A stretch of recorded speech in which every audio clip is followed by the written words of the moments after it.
দেখুন, এইটা হচ্ছে হাতের গ্যাংগ্রিন। কালো হয়ে গেছে, পচে গেছে, পড়ে যাবে। ভাগ্যিস অন্যান্য আঙ্গুলে হয়নি।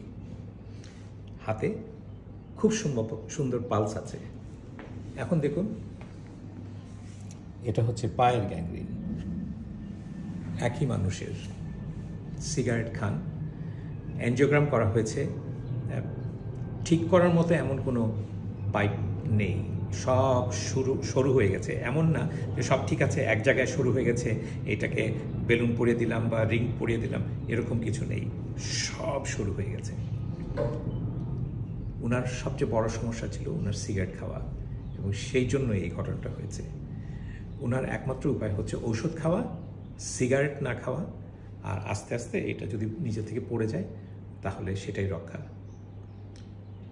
যারা মনে করেন তাদের হবে না, কিছুই হবে না, সিগারেট খেয়ে যাবেন, যখন হবে তখন বুঝবেন।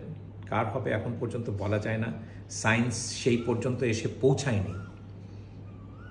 কিন্তু অদূর ভবিষ্যতেই আমরা রক্ত টেস্ট করে বলে দিতে পারবো যে কাদের কাদের সিগারেট খাওয়ার সঙ্গে সঙ্গে গ্যাংগ্রিন হওয়ার আশঙ্কা আছে। তখন হয়তো সবাই বুঝতে পারবেন যে ভয়টা কীরকম। অনেক অনেক ধন্যবাদ।